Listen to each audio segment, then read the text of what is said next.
Nós estamos, a ouvir essa palavra, no primeiro século da era cristã. Nós estamos na dimensão de um povo que, na sua maioria, era agrícola.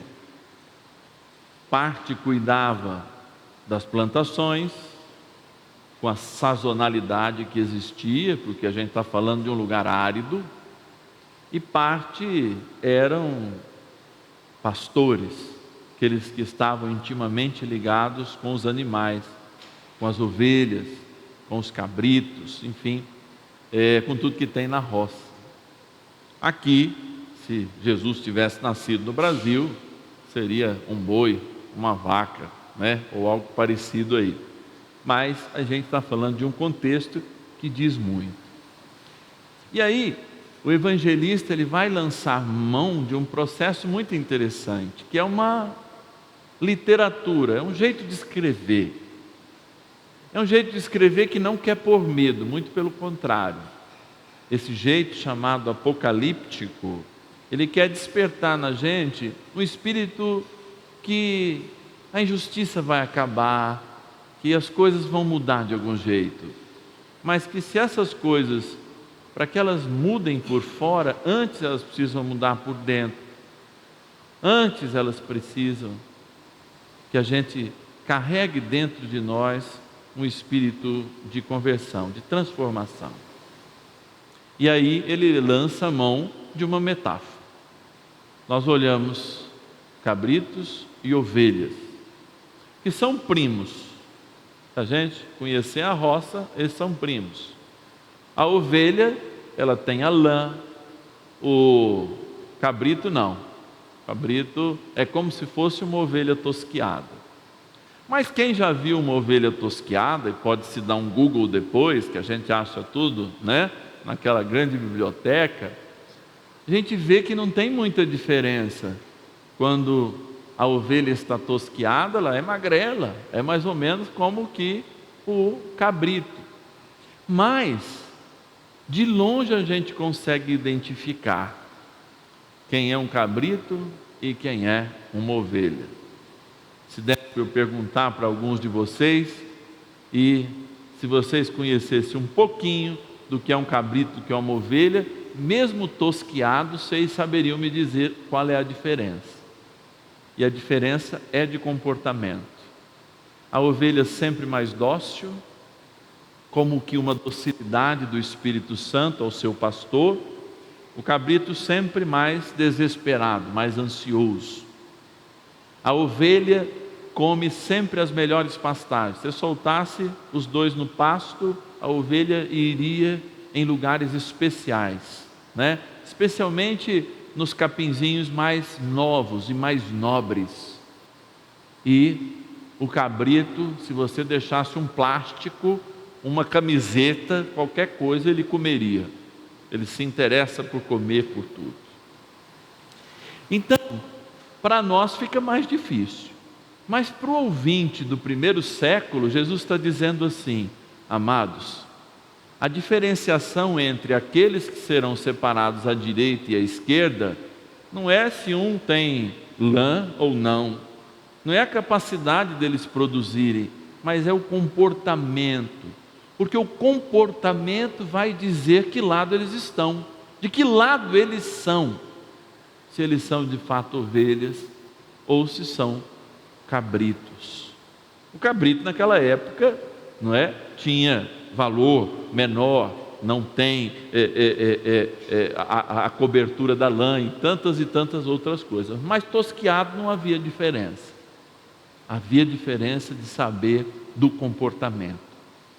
E aí, como na primeira leitura, há uma porção de comportamentos. Olha aí, nos é aberta uma porção de comportamentos.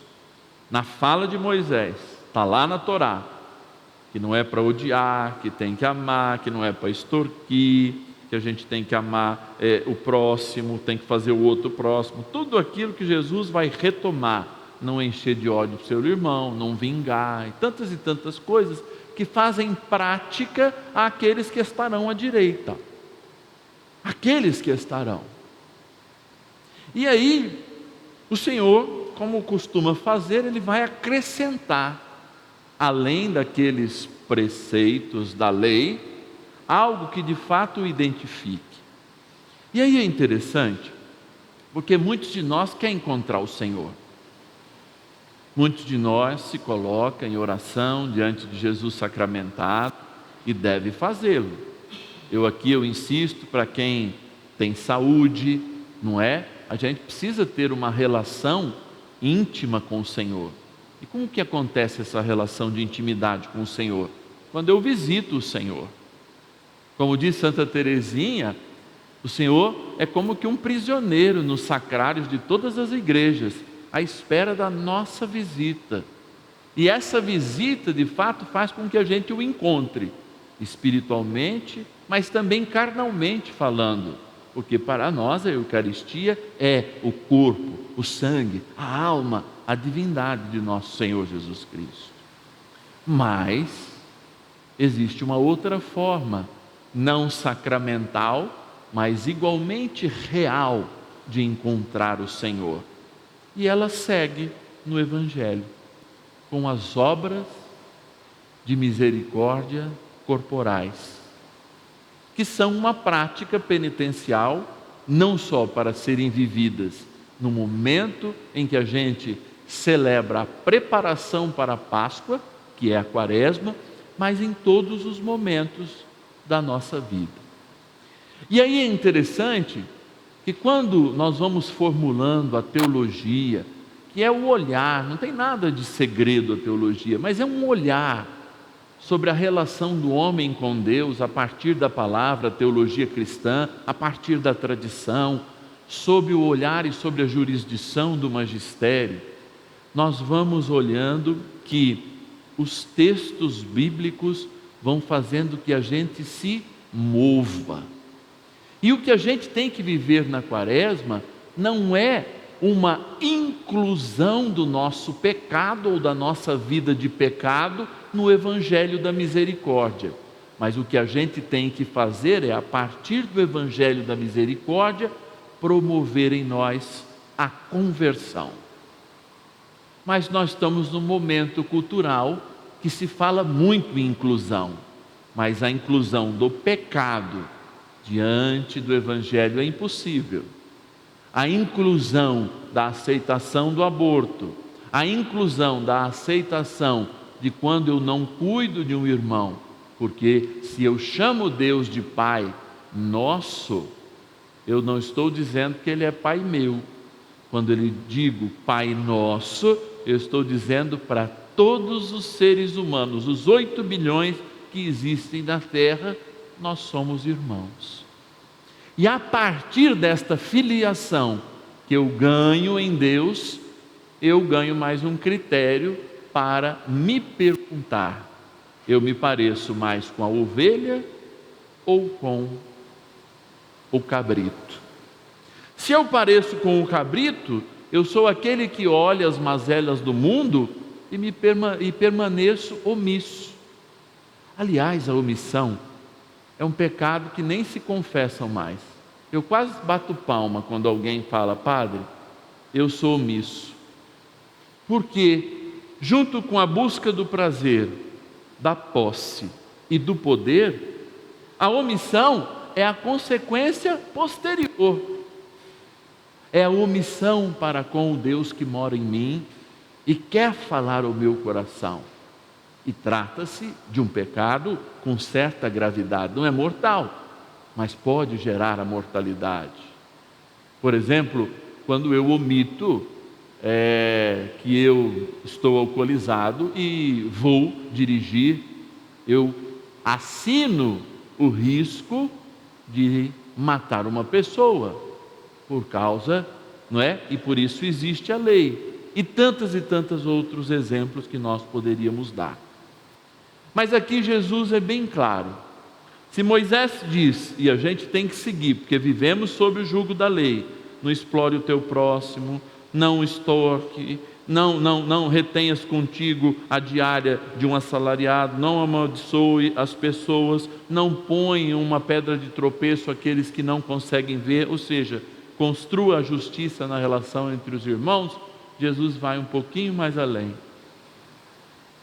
Trate o irmão como você estivesse tratando a mim. Eu aprendi com um antepassado meu uma coisa muito interessante. Quando você for namorar uma moça, veja como ela trata a mãe dela, como trata o pai dela e como trata um garçom, no momento em que o garçom faz uma coisa errada com ela.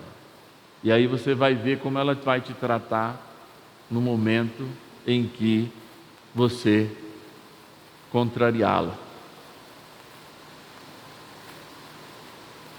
Assim a palavra de Deus nos ensina que o Senhor deve ser encontrado além dessa experiência sacramental também no irmão. E é por isso que nós no Brasil, há mais de 50 anos, vivemos uma experiência que se chama Campanha da Fraternidade. Fraternidade quer dizer irmandade, ou seja, uma campanha de irmãos. Esse ano, com o tema Fraternidade, ou seja, irmandade e fome, nós lançamos mão de uma reflexão pela terceira vez já no Brasil, desde que foi criada a campanha da fraternidade, que fala das mais de 30 milhões de pessoas que passam por risco de fome ou, se não, já estão famintos no Brasil. Então é diante dessa reflexão que a gente quer se perceber julgando a si mesmo e iluminando a si mesmo para que a gente peque menos pelo caminho do prazer, do poder e da posse. Mas que isso também se transforme em um gesto que, como diz a palavra, eu estando mais próximo e fazendo aquilo pelo meu irmão que precisa, eu não faço por ele apenas, mas eu faço como um gesto de encontro com o próprio Cristo. E ao encontro com o Cristo, que é caminho, verdade e vida, eu me encontro. E no encontro com o meu irmão que precisa, quando eu estendo a mão sem pedir nada em troca, eu faço e repito o mesmo gesto que Jesus fez na cruz. E aproximando isso, não só como uma penitência, mas como um ato de vida, em vez de incluir e querer adaptar o meu pecado, o meu jeito de ser cabrito no reino das ovelhas, eu converto a minha cabritrez em ovelhez. Ou seja, eu deixo o meu estado de vida natural e assumo ser mais com Deus em mim, ser mais com Deus no irmão, porque o irmão que precisa representa a própria verdade de fé que nos faz encontrar o Cristo. Por isso, a gente pode, de fato, olhar essa experiência das obras de misericórdia como obras necessárias. E aí eu digo de novo, encerrando a minha reflexão, da qual, se eu quiser ser entre aqueles que estão à direita do Senhor e ser ovelha para o Senhor, eu não posso me eximir de nenhuma, porque o Senhor diz claramente nesta parábola em que ele se coloca como rei. Eu estava com fome e me deste de comer, portanto és ovelha.